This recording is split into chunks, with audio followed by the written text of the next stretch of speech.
Pessoal, tudo bem? O meu nome é Túlio. No vídeo de hoje a gente vai comentar um pouquinho sobre o XPLG, fundo do setor de logística. Vou comentar aqui sobre uma eventual saída das Americanas de um dos imóveis, quanto isso impactaria, se seria possível o gestor manter 74 centavos por cota. Além disso, vou comentar sobre a possibilidade do fundo conseguir locar rapidamente este imóvel, caso seja necessário. E por fim, vou comentar pontos positivos e negativos do fundo de uma maneira geral. Lembrando que não é nenhum tipo de recomendação de compra, simplesmente estou compartilhando com vocês o meu estudo sobre o fundo. Sem mais enrolação, então o fundo tem pago 74 centavinhos por cota. Aqui a cota chegou a bater R$ 90, portanto este fundo está conseguindo pagar quase 10% de yield nos preços atuais. Considerando que esse é um dos maiores fundos de logística da Bolsa, bem diversificado com bons ativos, neste preço pode ser uma oportunidade. O gestor aqui, então, ele coloca os destaques do mês. Então, teve a distribuição de dividendos da REClog de São Paulo, relacionada à receita de locação do contrato celebrado com o Mercado Livre no Cislog. Recebimento de prêmios de locação no especulativo Cajamar. Vou comentar isso mais para frente. Do especulativo de Extrema e expansão do Leroy. Me atendo aqui sobre as Americanas, então, o gestor diz o seguinte, que o fundo recebeu pontualmente da Americanas todas as receitas de locação vencidas até o momento. Então não tem nenhum tipo de inadimplemento. E a gestora mantém sua previsão de rendimentos conforme indicado nos comunicados e no relatório gerencial de dezembro. Então aqui a gestão está falando que mesmo que a Americanas fique inadimplente, que os 74 centavos por cota serão mantidos. Abaixo eu vou explicar detalhadamente por que esses 74 centavinhos tendem a ser mantidos. E aí vai de cada um avaliar se o gestor aqui está sendo realmente fidedigno ou se tem algum risco. Seguindo, a taxa de administração. Cascata também podendo chegar a 0,75 ao ano, tem uma taxa de performance de 20% do que exceder o IPCA, mais 6% ao ano. Falando rapidamente da DRE do fundo, aqui não tem outros meses, mas no próximo relatório eu vou trazer atualização para vocês também e eu vou mostrar essa receita de locação, ela costuma variar. Tem um gráfico aqui para isso. Se vocês observarem esse gráfico em cinza, a gente observa que o fundo ele gerou 56, 70, 74, 91, depois caiu para 62 centavinhos.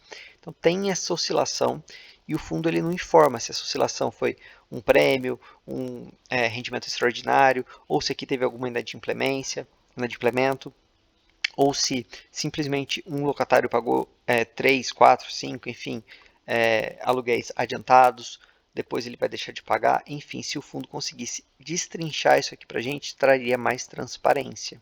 Aqui eu destaquei que a cota está praticamente na mínima histórica, tá? A liquidez 4,7 milhões ao mês, então é muito tranquilo. Aqui, falando um pouquinho dos investimentos por classe, então o fundo está 91% locado em imóveis, tem um pouco de cotas de FIIs, tem um pouquinho em caixa. Aqui tem um grande trunfo do fundo, ele tem quase 2/3 do fundo em contratos atípicos, então isso traz uma previsibilidade para o fundo. A gente tem o reajuste anual, então o rendimento tende a subir. Os locatários como um todo.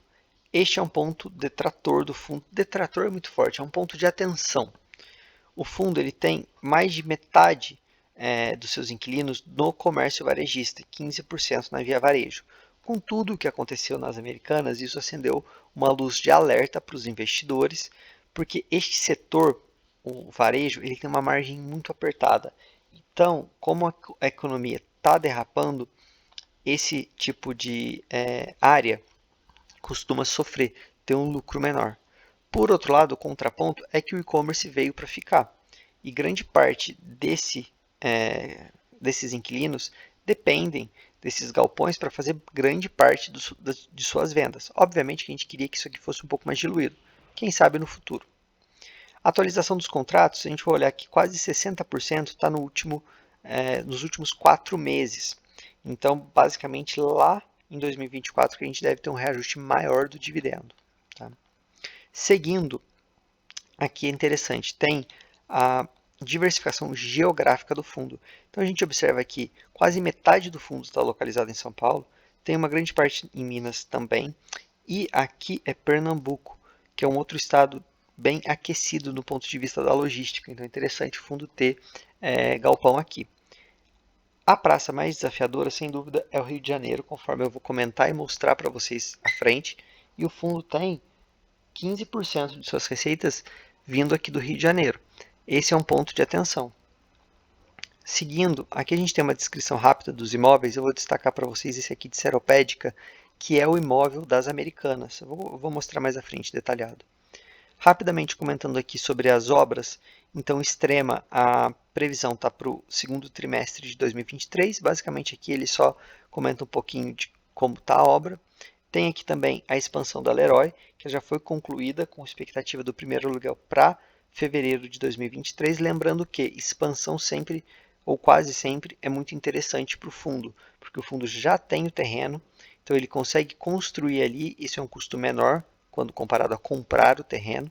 Como ele só constrói, já consegue locar e é uma construção mais rápida, mais simples de um galpão, o cap rate, ou seja, quanto o fundo vai receber nesse investimento, costuma ser maior. Isso traz um valor bem interessante para o fundo e para os cotistas.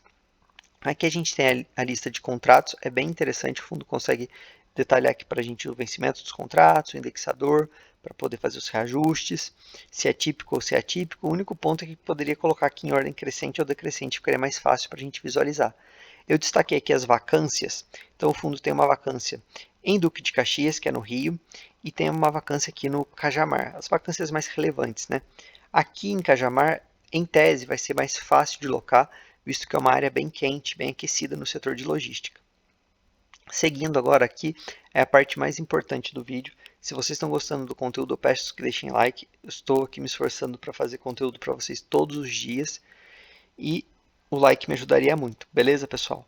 Então, quanto às Americanas, no fundo ele informa que as Americanas têm um contrato no condomínio Gold em Seropédica e que as Americanas estão adimplente até o momento com o aluguel.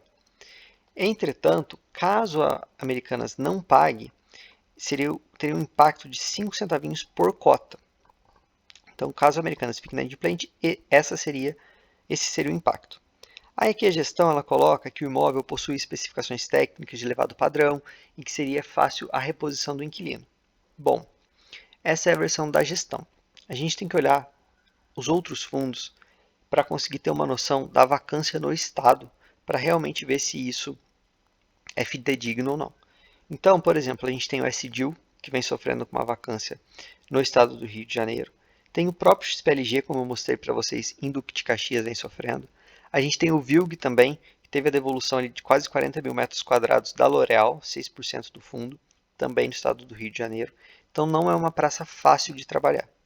O ponto positivo, Seropédica fica perto ali do arco metropolitano, então tem uma demanda mais forte e pode ser que por isso o fundo consiga alocar mais rápido. Vai alocar tão rápido quanto Extrema? Provavelmente não. Por outro lado, tem uma localização interessante.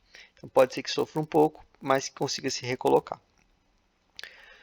Apesar disso, o gestor ele comenta o seguinte, que tem alguns pontos de destrave de valor para o fundo que seriam capazes de compensar essa eventual perda de 5 centavinhos por cota caso a Americana saia. Então aqui tem as obras de expansão do Leroy Merlin em Cajamar, tem a expectativa de conclusão dos trâmites para redução de capital do Cislog São Paulo em São Paulo, tem também a ocupação integral do WT Technology Park em Barueri e possível exercício da opção de compra. Essa opção de compra destravaria também o lucro para o fundo.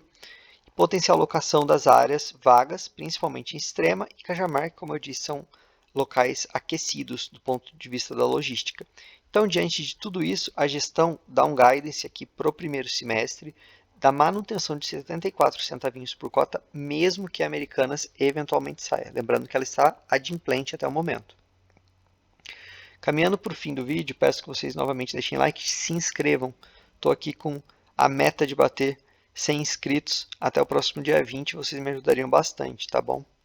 Bom, então o fundo ele foi listado pela locatária Americanas na lista de créditos concursais no montante de 850 mil. Entretanto, a Americanas está adimplente com o fundo. Então aqui o gestor disse não ter a clareza suficiente do porquê a Americanas listou ali naquela lista de credores. E ele acredita que esse seja o valor do próximo mês em aluguel, dos próximos meses, e por isso que está alocado ali na lista, está colocado ali na lista. Mas que ele vai acompanhar essa situação de perto e nos próximos meses ele vai trazer a atualização para a gente. Última informação do vídeo aqui, a XPLG ele tem algumas contas a pagar, tem uma alavancagem pequenininha no fundo, e aqui são os CRIs, tem algumas taxas aqui um pouco caras, mas tem uma que está em carência, então está tranquilo. Quem sabe esse fundo consegue recuperar o seu valor de mercado, conseguiu demitir, seria muito bom para conseguir quitar essa dívida. Mas, de maneira geral, é um fundo para não dar dor de cabeça, um fundo que está rodando redondinho e que nesses preços pode ser uma opção interessante para o investidor. Tá bom, pessoal? Se vocês gostaram do vídeo, é isso. E até o próximo vídeo.